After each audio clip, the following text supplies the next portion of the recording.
James, how's it going? Good, good. You've said about Stay Close that you didn't know what to expect when you were going into this. How did you feel leaving it? Oh, good question. I felt exhausted, but I felt happy. I felt really I felt that I would miss it. I mean, I loved it, I have to say. And you know, it's not sort of full humility or anything to say that I really didn't know what to expect at all. I was unfamiliar with Harlan's work. I hadn't seen The Stranger or Five. I hadn't read his thrillers. I mean, I'm the only person in the world who wasn't like all over Harlan Coben. But I spoke to him for a long time before I did it, and I thought, and he was just so kind of effusive, brilliant, vibrant, but also quite trusting of what he thought I might do with his character. And I really loved the character. I felt he was optimistic. I felt he had warmth.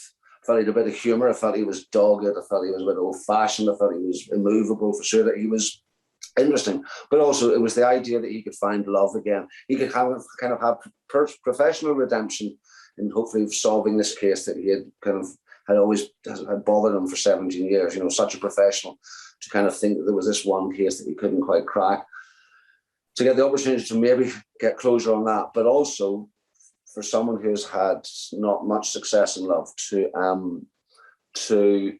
kind of reignite a flame that he thought was maybe gone, was really brilliant. And so when I left the show, I thought, God, I hope I've served the character, and I hope that people will watch it, and as complicated, as difficult, as harrowing as some of it is, I hope they think, oh God, love really still does burn, you know, and it doesn't matter. You don't have to be under 35. You can be over 55, as I am. And I hope it gives, not hope to people, but I just hope that people kind of go, I hope people smile and kind of go, you see, love is ageless sometimes. And you know what? That is a part of it that I love, because when you do come to dramas like this, it's always about the case, and the love thing is sort of like in the background. Like we see it happening in Line of Duty. It's there in the background, but it's never in the forefront.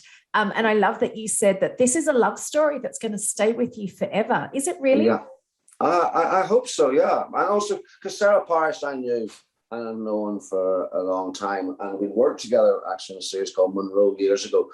But you know, I mean, I think producers and casting people and execs and writers, they take a risk when you put two people together. Yeah. Because it's so important. You don't really know what the dynamics of what it's going to be like. That's why casting and agents are so important sometimes. Now Sarah and I are lucky that we've got the same agent, and I think Sue realised that this was an opportunity for us two to get together. But you still don't know until that first moment, is there going to be the right kind of spark? And I think Sarah and I, as actors who, you know, knew each other and enjoyed spending time together years and years ago, and but also respect each other and trust each other, we just thought, oh God, this could be really lovely. And it was such a great journey. I mean, not easy, but it was just so wonderful to kind of like be part of a love story. I love what you've said about this character. You said, I love this because I got to explore bits of myself through this character. What was the biggest or most surprising thing you learnt about yourself by being a part of this project? Probably something to do with work, in a way that actually, you know, I've been, because I mean, I was in the same age as this character. I mean, he's coming to the end of his career, but he's been successful. You're not coming to the end of yours, though. No, well, let's put that out there. But he's been successful in work, but he's still determined. You know, I still I'm very aware of my privilege, you know, and I'm not saying that falsely. I really am. Yeah. But I still like it, you know, and I like the work and I like the job, and I'm pretty hardworking, to tell you the truth. And I'm not a stranger to a glass of wine, but you know, but the work is the priority, and I sort of saw that with Broome, that you can't let things go. You do have a responsibility to things. You do have to get up in the morning. My mother used to say to me, James, the sun rises and so must you. When I used to find it hard to get out of bed, and I love that I think Broome really believes in the importance, the privilege of the craft, you know, and I like that about him. I liked his. I saw a lot of like in his kind of like his frustration with how the world is changing in terms of technology and all that. I saw a lot of myself in that. I saw in Broome, I think, what I like to think are some of the bits I don't consider about myself a lot of the time, but actually I maybe quite like about myself. That actually, you know, you don't have to get on with everyone, but you kind of have to have an understanding and a decency and a sort of respect for things. And I like that about him. And also I liked his passion. Yeah. You know, I liked his passion. I liked his romance. There's a lot of themes going through this series, and, you know, running away from your past, hiding from it, identity, realizing that actually my past maybe wasn't so bad, and I'd like to bring a part of that into my future.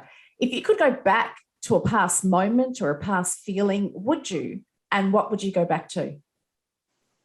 To change or to... No, something that you miss. You know, that feeling, you know... God, I miss being 31 in Manchester. No, I'd say what I miss. I know there's lots of things I miss. I miss my...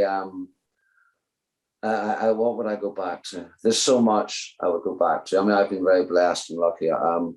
But mostly I would go back to... I'd go back to when my kids were really young. You know, I loved that. When Peggy was 2, I'd go back to that because she was just such a comedian, and you know, and they're both incredible now. They're 24 and 19 now, and I'd go back to family Christmases actually. Yeah, just love that. They're a special time, aren't they? Especially when the kids are so young. Yeah, amazing. Yeah, fun. Yeah. Let's go forward for a sec, because a lot of people, we saw you and loved you in Bloodlands. Let's talk about a season 2. Yeah, I start January 26th. So there's more than just talk. Right. Maybe I shouldn't have said that. But I think that's been commissioned. Yeah, I go back and start January 26th. I've read the first 3 scripts, and I think they're brilliant. I think it's going to be better, and I loved it, but it's like it's complicated, and it's, you know, sometimes series have to find their feet, but yes, I go back in January 22nd. I think we're doing 6 episodes. It's very exciting. James, what's it like working with Jed Mercurio? Yeah, he's talented, you know, and Jed was sort of exec on this, but as Chris Brandon wrote it, but Jed was all over it. It was his first show with his new company. Yeah, he's brilliant. I mean, he's got an incredible mind, I have to tell you. I mean, he's a funny guy, but just such a wonderful mind. He's so authentic. He's an understanding of detail. I mean, he's got, of course, his medical background brings so much with it to him. He's got a real forensic obsession with authenticity. The way he creates stories and characters is wonderful. Also, he's got an understanding of humor as well, which is important. I mean, he's not a bad golfer. He took me to St Andrews to play golf there a few months ago, and he's a very, very competitive man. I regret to say he beat me rather narrowly, which was very upsetting. I'd say that also means you're very competitive. How did you feel at the time of Line of Duty, where your name just kept getting mentioned, and all it was in the end was just a photo of you? Well, he's going to make it. He's going to make it. It was a little, because Jed just approached me about that and said, because, you know, he's the master of the red herring. Yeah. He said, well, why don't we do this? And I said, no, that would be fun. But, you know, I mean, who knows? I mean, you can never get, but that it certainly got people talking. Yes, and we're hoping there's going to be more. Talking about more in the future, is there a part or a genre that you haven't done yet and you'd love to do? Because we love seeing you as a detective. I keep saying this. I always I say if I say it in interviews enough, hopefully it'll happen. And now hopefully this will be a huge success, and hopefully Netflix, because I sing briefly in this, if they've kept it in, and hopefully someone at Netflix is going to go, he's the man for our Netflix musical extravaganza, you know. Sweeney Todd or something like that. That's what I want to do next. I want to do a massive musical on screen. Okay, James, next time we chat, it's going to be about the Netflix musical starring James Nesbitt. I hope so. Albeit music. Hope so. James, but in the meantime, we can enjoy your performance in Stay Close. Thank you so much for chatting. Thanks so much.